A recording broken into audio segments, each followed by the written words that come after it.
start your message with the word North if you want to get involved. Now, a little bit earlier on, we were saying we're going to be speaking to a father and son team from Northamptonshire who walked away from a £50,000 offer for their wheelbarrow invention on Dragon's Den. Well, now they're smiling because they've clocked up sales of more than 25,000 units worldwide. Joe Smith from Kingsthorpe Grove joins me on BBC Radio Northampton now. You came up with the design of the wheelbarrow booster. For people that can remember it, or they think they can remember it, can you just remind us what the invention was? It does what it says on the tin, really. It's a wheelbarrow booster. It's a tarpaulin elastic stitched together, which you pop over your wheelbarrow and you fit it on it, and it increases its capacity by 300%. Did you ever think that you would make a living from what you just described as tarpaulin stitched together? No, I didn't. I used to use this when I was a child working with my father. When I was like 13, 14, I was being dragged to work when I didn't want to go to work, and I used to use it back then, and it was only 15 years later, or maybe longer than that I turned around to him and said, what did you ever do with this invention? And he said, well, I still use it, or I put it into the garden shed. I know you've probably been asked this question a million times, but did you ever think when you initially set out with this idea that it could make you a living? No. I'm not the type of person that likes to dare to dream. I'm originally from Yorkshire, so it's naturally in me to be pessimistic, to be honest. I just thought, I'll give it a good shot, I'll put everything into it and see what happens, and that's where we are right now. So you've clocked up more than 25,000 sales worldwide. Put that into context then. Where are they going to? How many were you expecting to sell? What does that mean? I got asked this on Dragon's Den, and you don't have a crystal ball to say where you're going to sell to. We sell to we sell to big retailers in the UK right now. Dobie's, which are part of Tesco's now, and a place called Hilary's, and some of the long-standing independents like Longacres and Mole Valley, etc. as well. Mole Valley Farmers they are, and we're talking to a few other people like your Klondikes, your Home Bases, your B&Qs, etc. And we seem to be getting good coverage, and Amazon like to sell it as well. It seems to do well on Amazon as well. I think everything goes to e-tail now as well, so yeah, we don't seem to do too bad. When you say you're talking to, it's one of the phrases that you hear a lot in business. What does that actually mean then? You're talking to, it means that they actually know who you are. You're talking to, we've submitted our figures, we've spoken to buyers, and we're literally waiting for orders, but in this game, a buyer can wake up one day, can be having a bad day, and like anything, can decide just to ditch your products. Until you've got something officially there in front of you, you don't class it as an order, really. You want the order on the table or the money in the bank, really. How's it changed your life? I work a lot harder than I used to do, in all honesty. When you worked for somebody else, you used to be able to take a day off, or you'd skive a little bit, or you do what you have to do. But unfortunately, when you do work for yourself, you'll get up in the morning, you'll set yourself out a plan like any business does, and you might find yourself there at 6 o'clock and you're still working away. You might grab something to eat, and because of technology, as good or as bad as it is nowadays, you'll find yourself tapping away at the iPhone or the iPad at 11 o'clock at night, sometimes even in bed, which is no fun really when you realise what on earth you're doing, and you'll start again the next day, so it's pretty full on. When you got into it all and it started to get momentum and you realised that you could do something with it, yep. Was there one moment when you thought, after Dragon's Den, when you thought, we're going to do this can be my life? After Dragon's Den, you get all sorts of people that contact you, and honestly, half of them are shady. They really are out to like try to take apart your business like the Dragons, except offer you nothing really. Some very devious characters. You get all sorts of people getting in contact with you, trying to flatter you, etc.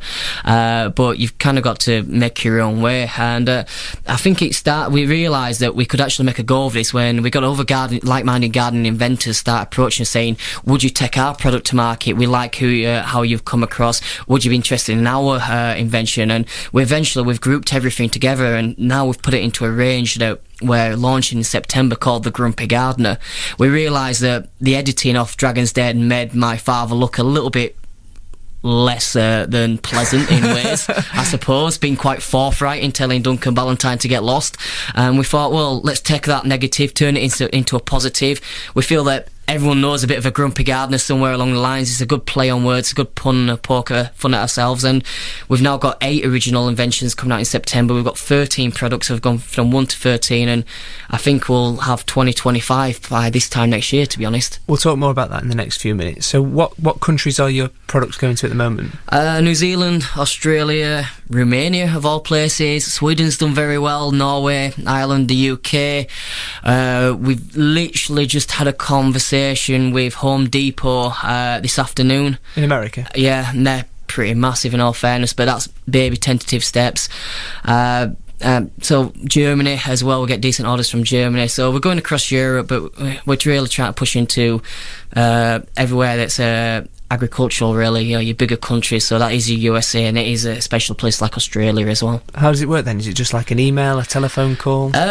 We devise ourselves a network of agents that go out and work solely on our behalf, and we liaise with them. There's no point in us trying to speak to people in Australia. It's not like we can pop into the car, jump in and have a meeting with them.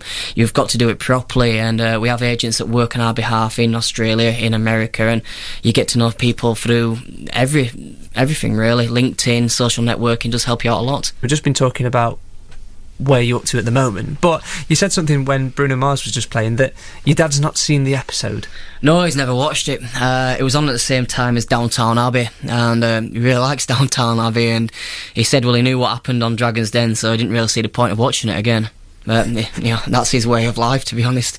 That's an amazing outlook. Well, I know what's happening there, but Downton Abbey, that's where it's at. Oh, he really likes it. What can you say? There's nothing else you can say to that. So, you're famous for the Wheelbarrow extension. You just mentioned that you've got some new products. Have you got any with you that we can have a look at? I've got a couple. Okay. Let me see. We'll put a photograph of these on the Facebook page as well. These are all very simple gardening tools. There's never anything fancy about anything what we do. But this is basically what's going to be called a cultiweeder. It's an all-in-one gardening tool. It's made from heat-tempered steel. You can actually take out the entire roots of a weed itself. You can scrape down your path edgings. You can bed in your plants. You can dig up big roots. You can create edgings for your lawn, etc. It's surprising that just something simple like this doesn't exist, period. So basically, let's just explain it. It's a little bit like Captain Hook's hook from, what was it, on Peter Pan, with a blue handle. So it's like a piece of steel hooked around with a blue handle. So it is that straightforward. It's that straightforward, it's that simple. And one thing we are launching again this year as well, this is going to be called a litter gripper. It's just another simple invention. I don't know how it doesn't exist. You can hold any bin bag or any refuge bag open with one hand, so therefore you can sweep into it, you can use a litter picker and pick things into it, etc. And we think that'd be excellent for councils, even for like stadiums, festivals, or just your general garden maintenance going around.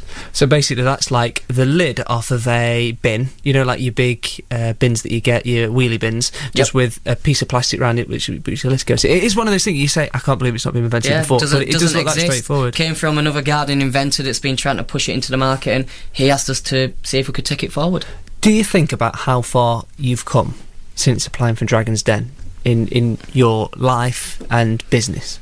No, in all honesty. I think sometimes if you just plough away, you're aiming for a goal, really. You're aiming for a successful company, and a successful company doesn't happen overnight, so you've got a lot of hard work, and it's been about 18 months, 2 years of hard work, and we're getting good results and getting good reports. But when you're trying to build a successful company and ultimately a successful life where you can provide for yourself and your family, I don't dare to think about those type of things. I mean, I'll just plough on to get to a point where I want to be, really. I'm going to ask you a question now, you don't have to answer it. Are you far away from being a multimillionaire? Massively. Yeah, of course we are. Well, you're still talking to me for a start. I have been asked that before, why haven't I taken a wheelbarrow full of cash into somewhere, and I wish I had it.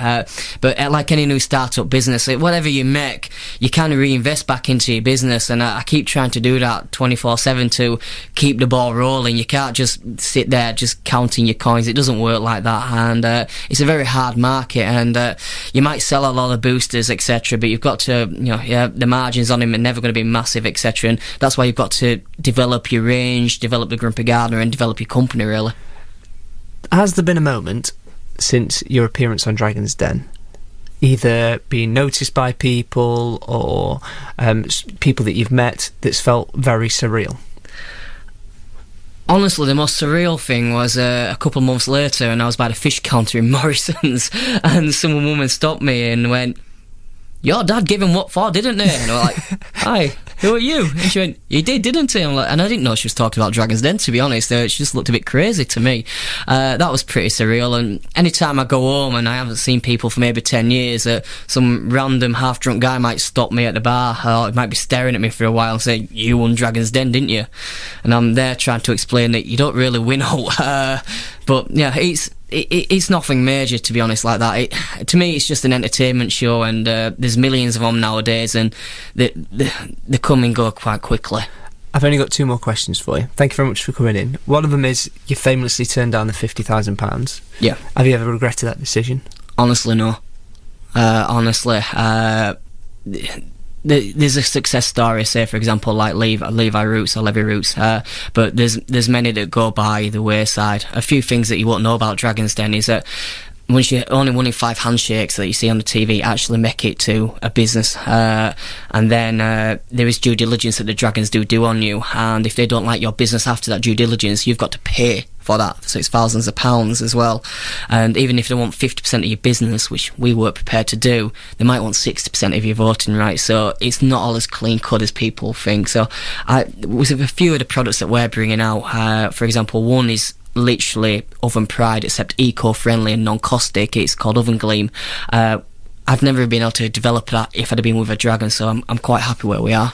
And last one, what's the best piece of advice that you've ever received or that you live your life by? Best piece of advice I've ever received was actually from my great uncle Peter, who said there's no point going halfway to come back. I think that's a song or something, but he was in his 70s, he definitely didn't know that. And advice I can give about a business is, you're going to make mistakes, don't let that worry you. You're going to get knockbacks and knockdowns, don't let that worry you. Just take as much advice as you can and go by your gut instinct, and hopefully that'll lead you in the right direction. Congratulations. Thank you. Best of luck for success in the future. We'll put the photographs of us on the Facebook page. We'll do that a little bit later on.